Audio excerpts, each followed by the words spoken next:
we'll go on to Jonathon Shafi. And Jonathan's going to be speaking about Scottish nationalism, multipolarity. And I want to ask Jonathon before he talks, or after he talks, or during his talk, if you think Scotland should join the BRICS at some point. I think that's an interesting question. So Jonathon Shafi.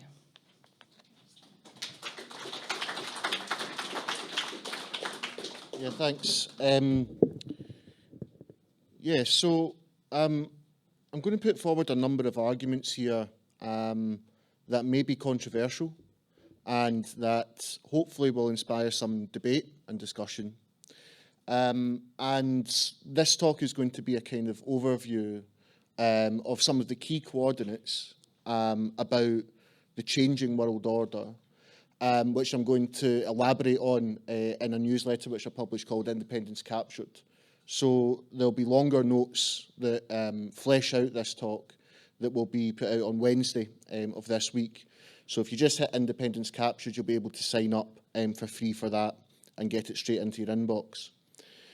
But the reason I thought this was an important topic for us to consider at a conference discussing issues around Scottish sovereignty is because we need to set the context and have some idea about how that context impacts our discussion at a global and an international level.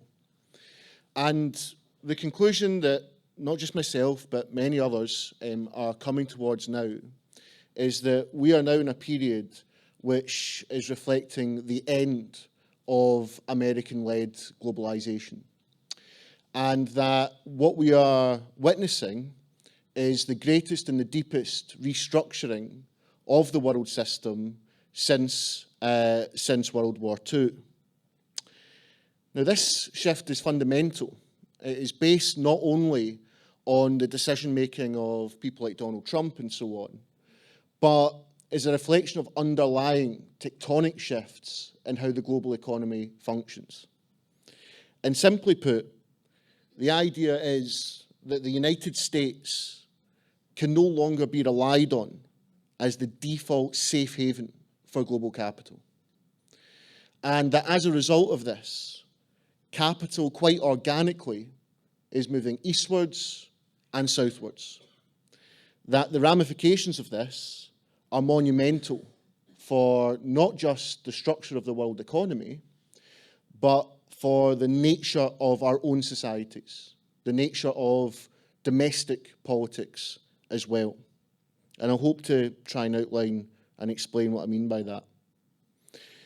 To boil it down, I think the United States is transitioning from being a global hegemon, indeed the global hegemon, untouchable and unrivaled, into a regional hegemon, that they can no longer sustain the sprawling apparatus, whether that's military or otherwise across the world, in combination with capital flight moving more and more towards the east and the south, and adding into that further the destabilization of their own society, the polarization, the crumbling institutions, the lack of stability that now exists inside the United States. And in that situation, and we've seen this throughout history, an empire decides that as it can no longer command its greatest heights, and in this case in the United States, in the untouchable hegemonic position in the world system, that they are negotiating a form of retreat. They are negotiating this in different parts of the world, but what they want to ensure is that the Western Hemisphere is completely under their direct control, which has huge implications, of course, for us and for Europe. Now, when Donald Trump first came into office for his second term, one of the most important things that he did that fundamentally altered the stance of the United States inside the world system was that he cancelled US AID.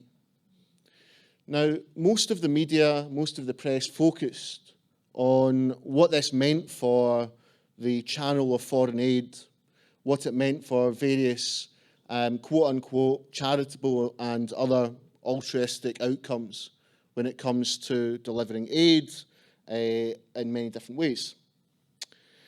But that was only ever one element, indeed I think a very small element of what USAID was really about. USAID is about how American soft power can negotiate and advance American imperial interests across the world.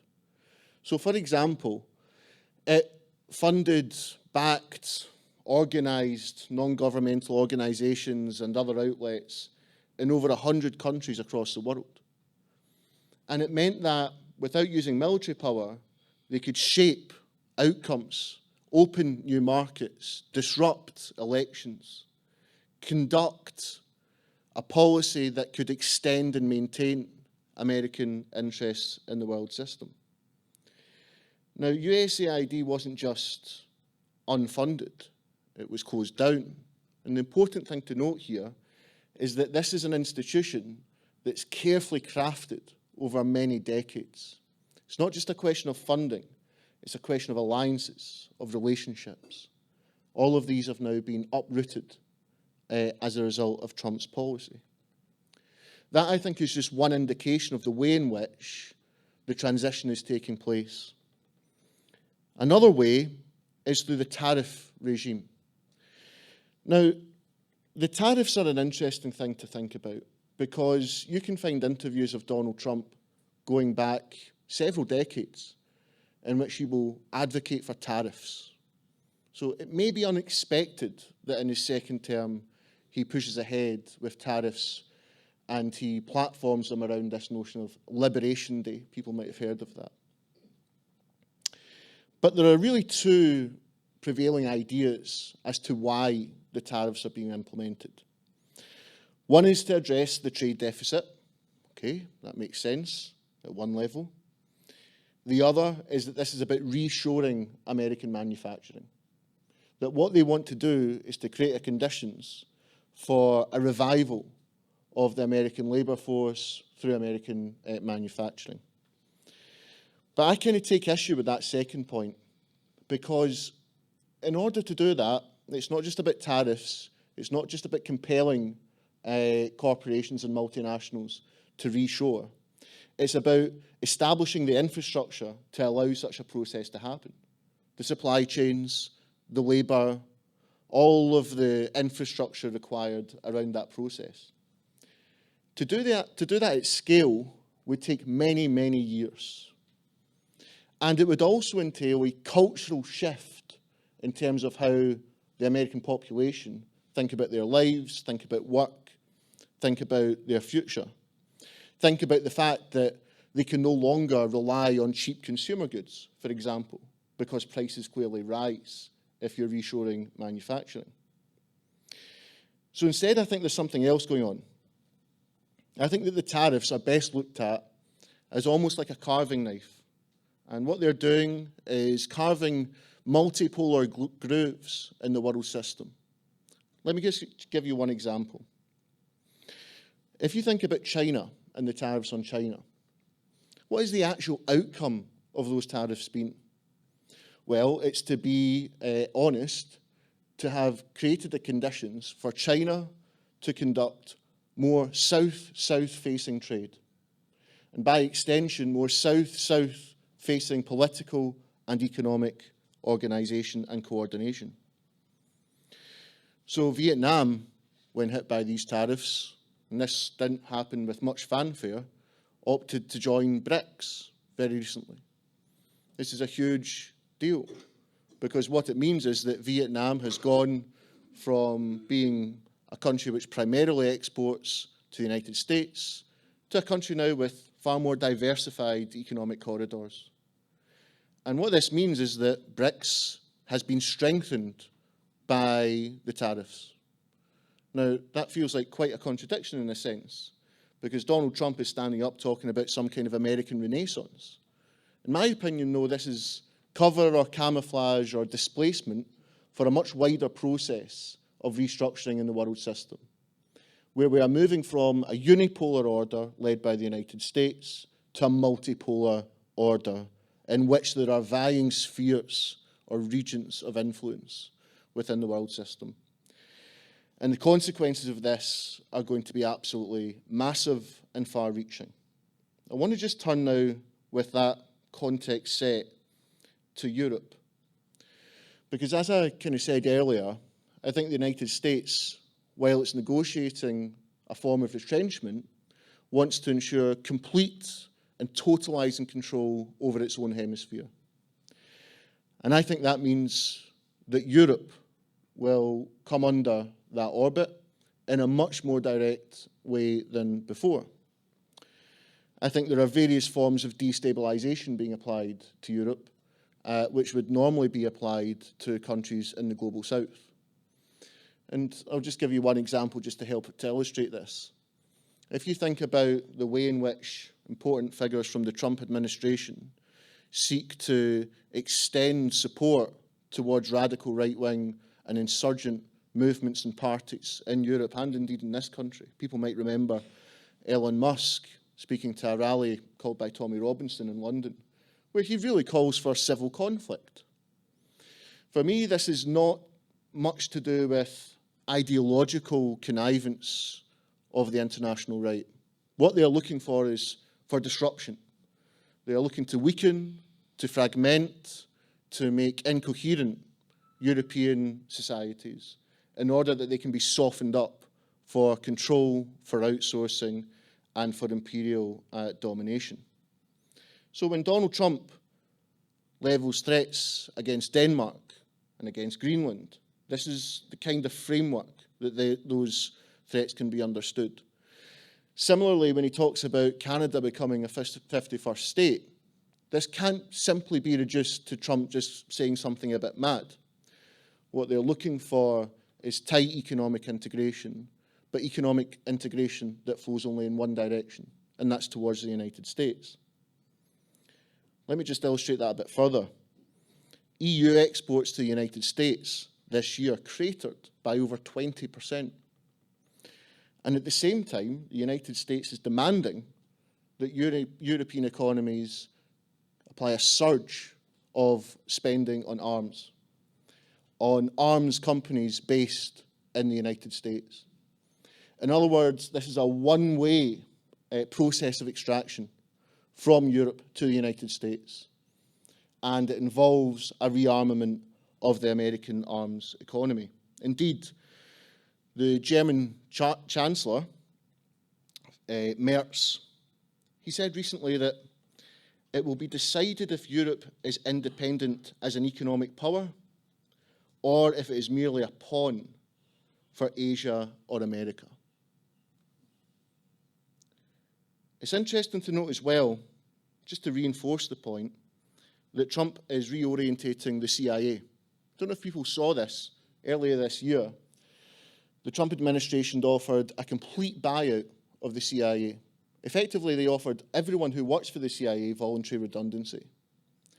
And this was done on the basis of repositioning that institution for new objectives in the multipolar era. And it was interesting that one of the readouts from this, from an aide of the director of the CIA, was the following. Trump's CIA will have greater focus on the Western Hemisphere, targeting countries not traditionally considered adversaries of the United States. That's us. I don't know if people remember Henry Kissinger's quote that it's dangerous to be an enemy of the United States, but it's fatal to be a friend. Multipolarity then is not a it's not a democratic rebellion against Western imperialism or anything like that. Multipolarity, as we are seeing, is managed from above through state and corporate interests. But while it's managed, it's also chaotic. It means that there will be proxy battles, sometimes military conflict, around different parts of the world system as this negotiation plays itself out. Trump likes to take a lot of credit, for example, for bringing the India-Pakistan missile exchange to a close. People remember that earlier this year. But in my opinion, this had far more to do with China. The Belt and Road Initiative, which is a huge infrastructure project. The largest part of that runs through Pakistan. where the Chinese have invested over $60 billion and building infrastructure, including highways, power plants, that sort of thing, over a region of Pakistan covering 2,000 kilometres. In other words, those interests were also part of the equation when it came to bringing that conflict to a pause. And here we can start to look at the Middle East, and we can start to think about how the Middle East is changing. And it's changing in a very profound way. Now, my opinion is that Israel has been conducting a genocide in Gaza. And as a result of that, many consequences flow. One of them is that Israel's position in the region and in the world, but let's focus on the region for the moment, is eroded. And it's doubly eroded because if you take the analysis that the United States is drawing down forever wars in the Middle East because it can no longer afford to sustain them, if you accept the analysis that it's moving from world to regional hegemon, then I think there is going to be a decoupling at a strategic level between the United States and Israel, as counterintuitive as that sounds. Recently, the United States did the largest trade weapons deal in world history, but they didn't do it with Israel, they did it with Saudi Arabia. And I think the Gulf states, the Gulf Cooperation Council, will form a regional bloc that will be part of this new system of spheres of influence across the world. The GCC, BRICS, and the United States. And there's some others that we can add in, but those to me are the three primary ones. So you look at the way the Gulf is now orientating, you look at the relationships that are now developing. The United States wants to achieve its interests in the region through commercial collaboration with the Gulf states. And the Gulf states now are going to propose that they will only normalize with Israel on the basis that certain conditions are met. Things like a Palestinian state, for example. Now, there's a long way to go with that process, and what I've said there requires further elaboration, but I don't have time to go into it just now. I just put forward the point that the Middle East is changing, and in my opinion, the next decade will see stabilization in the Middle East, and unfortunately, destabilization in Europe. And in other theatres, because I believe that the United States understands that Venezuela is part of its sphere of influence. And if you look now, you can see in Venezuela the threats that are being made. In fact, not just threats. We are now looking at direct forms of intervention into Venezuela. I just touched before moving on as well onto Argentina, where Milei has completed his mission. Milei has not failed. Milei's job was to degrade the Argentine economy, to make it entirely reliant on external and foreign capital. So the United States has recently performed a massive bailout as a result of Milei's policy to the tune of $40 billion. But that bailout confers political control over Argentina. But all of this is also going to be reflected internally as well. I want to just give a few examples and then I'll conclude with Scotland.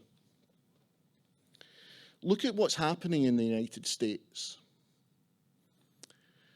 You know, I think it's too easy to reduce the events there to the kind of whims of Donald Trump, to this sort of bombastic and outrageous president.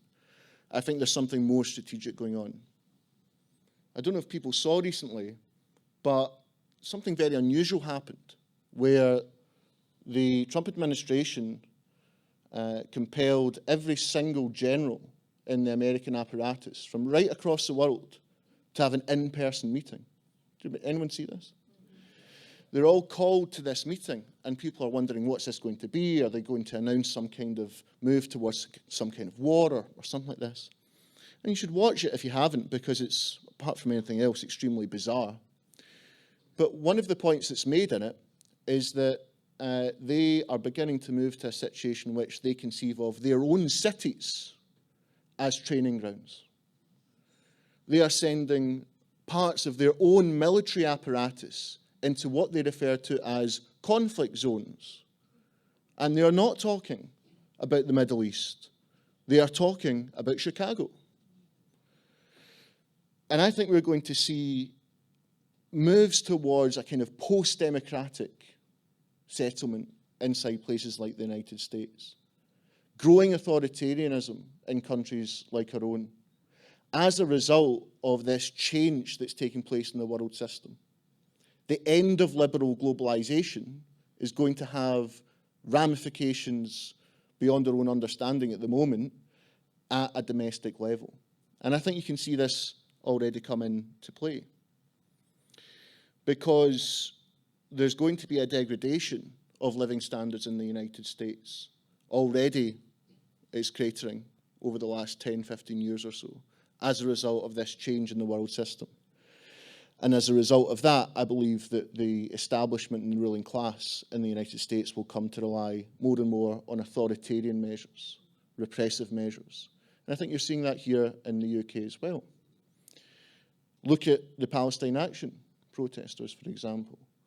Look at any number of incidents in recent years where we can see state overreach. Look at the way in which they intend to deploy something like digital ID cards, and so on and so forth. Now, all of this, and this is where I'll end, leaves a big question for Scotland and what kind of country we want to build and what kind of relationships we want to develop in a changing world order. It's not going to be as simple as saying, well, we want to rejoin the EU because the EU is a powerful economic bloc. It may not be. The EU is in fact looking like it will not be, especially when you consider the fact that its core economies, in particular Germany, look at the difficulties they are facing now. And the recipe to address this in Germany, massive and historic cuts to welfare, at the same time as surging expenditure on arms, all of which, by the way, in the latter point, goes towards the United States. All that is a recipe for the vultures of foreign capital to privatise more and more. And you look at what's happening to Scotland.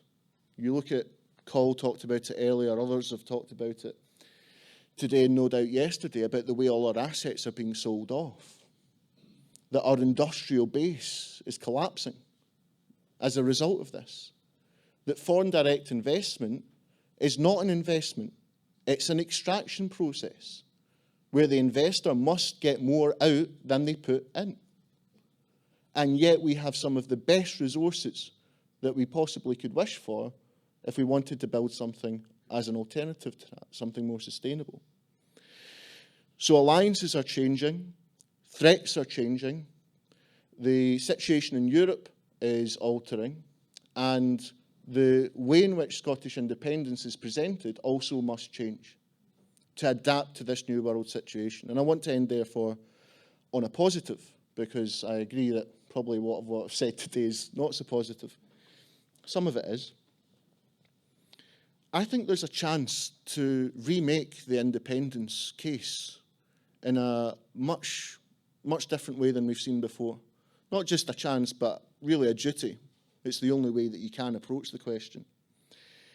I think we have to say that in a world of such turmoil and change, we want to be able to rely on our own natural resources being channeled to the people of this country, not to foreign capital. That has to be a benchmark argument that's put forward. That we believe that democracy, rather than receding into the night as the liberal order comes to an end, should be extended. That we want to see democracy that goes beyond the ballot box every 4 or 5 years. We want to see democratic control of how our society works and of our resources. That when we consider migration, because, by the way, migration flows are going to change. It's no longer going to be the case that migrant and economic migration has one pole of attraction in the world system to go to, and that's towards the West. It's going to change. People are going to have other options. People are going to have better options for economic migration than coming to the United States, the UK or Europe.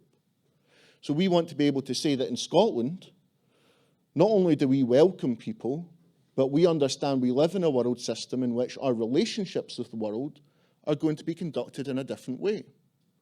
So our foreign policy isn't going to be based on war, occupation, support for genocide in Gaza. No, our foreign policy is going to be based on cooperation, on building relationships that mutually benefit either side of those relationships.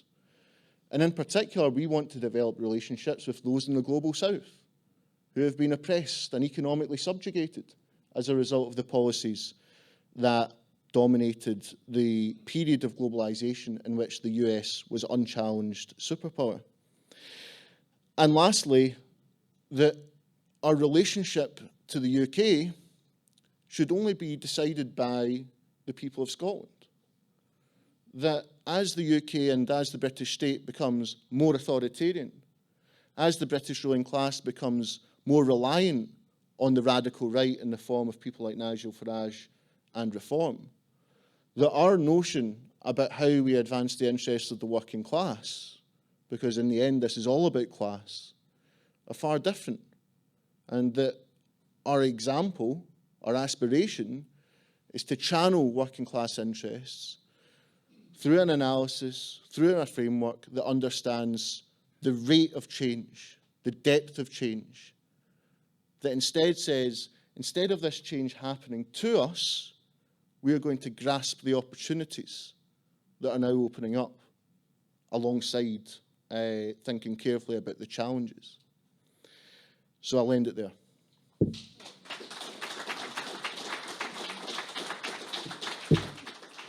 Thank you, Jonathon. But you didn't answer my question. Should Scotland become a member of BRICS?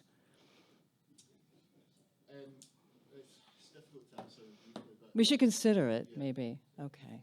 We have 10 minutes for questions. Tim, is that okay? Anyone have questions for Jonathon? It was a really stimulating talk. It was very good. Yeah. Jim, go ahead.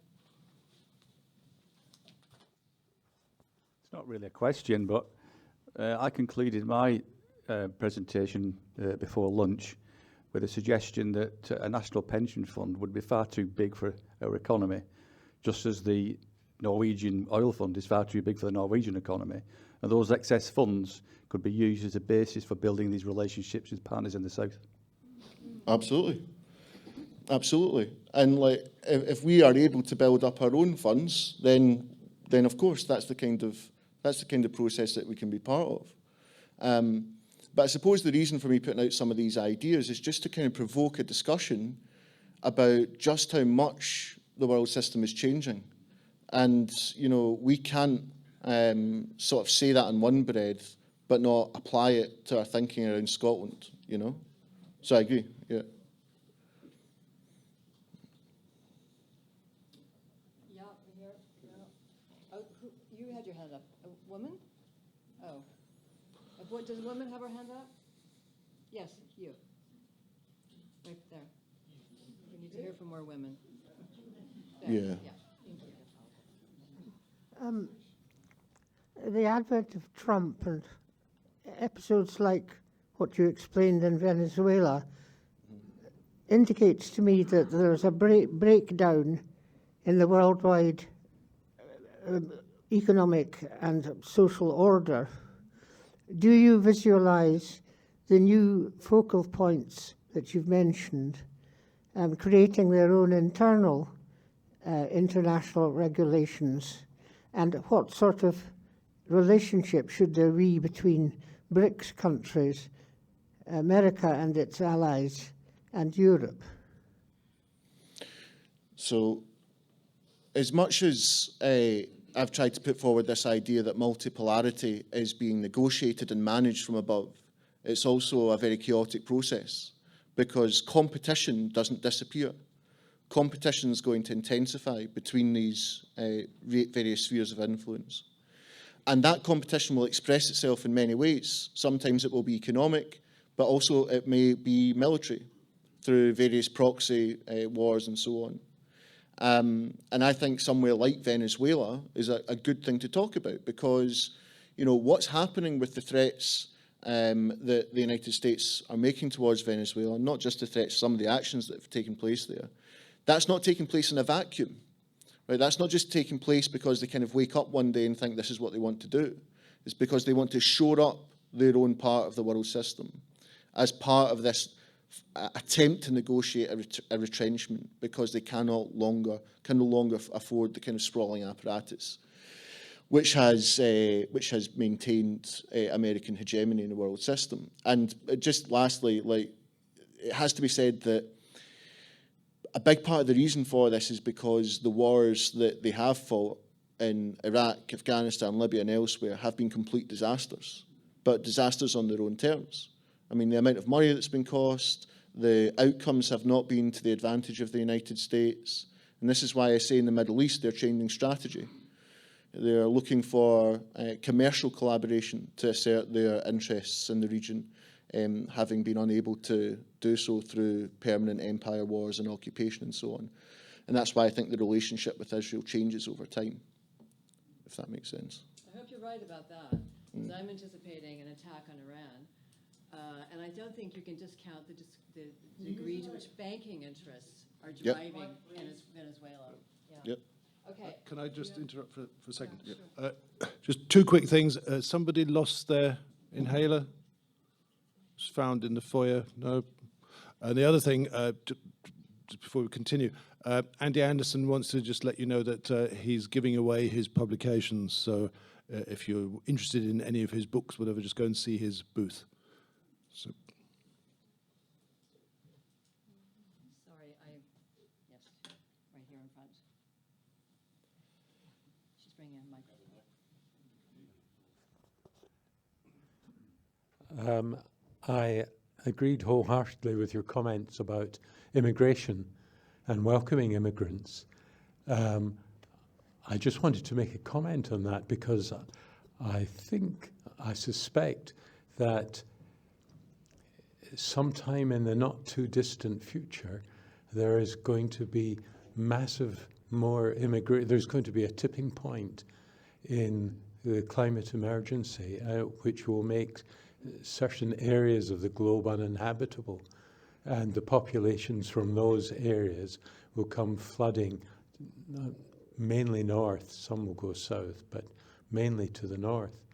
And so we're going to have the amount of immigration that Europe has experienced, say, in the last 5 years, will be like a drop in the ocean compared to what's likely to come. If you agree with that, do you think that there's anything we can do to prepare?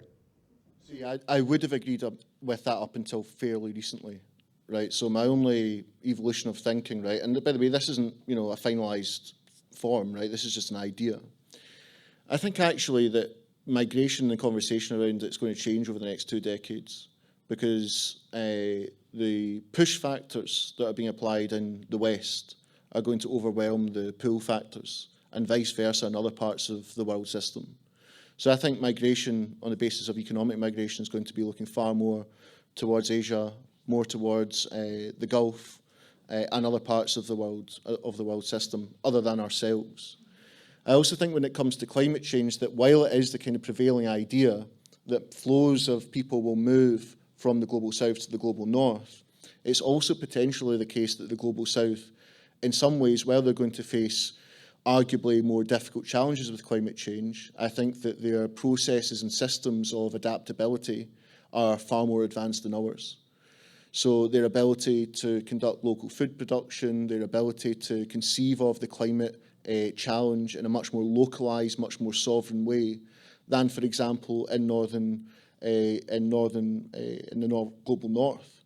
So in a country like ours, for example, where we should have very sustainable flows of sovereign food production, we are almost entirely reliant on just-in-time infrastructure.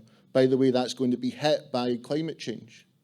And when those supply lines are hit by climate change, prices are going to go up, products are going to become less available, and we are going to become far more vulnerable to those kinds of shocks, arguably more vulnerable than parts of the global south. And by the way, I'm saying all this with the context of the idea that capital itself is beginning to reorientate where it invests and how it invests. and it doesn't see the United States, and by extension the West, as being the pinnacle safe haven that it once was. They are looking to diversify risk. They are looking to diversify investment into other parts of the emerging multipolar order. So I think that this has a huge impact on how we live. It have a huge impact on our sort of democratic systems and so on as well. But that would be my view about that. You can take one more question of Tim. Okay.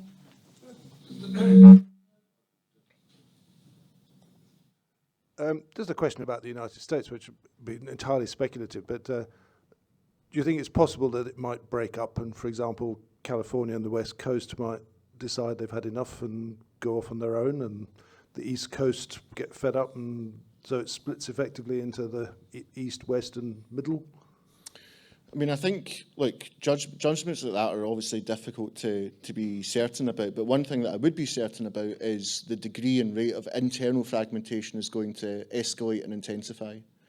The political polarisation in the United States is not something that can be resolved without there being a strong ideological and practical core that addresses the needs of the mass of the American working class. And that is not going to come from either the Democrats or the Republicans. So I think the degree of political polarisation is going to intensify. The degree of state repression is going, the degree to which state repression is used is going to intensify.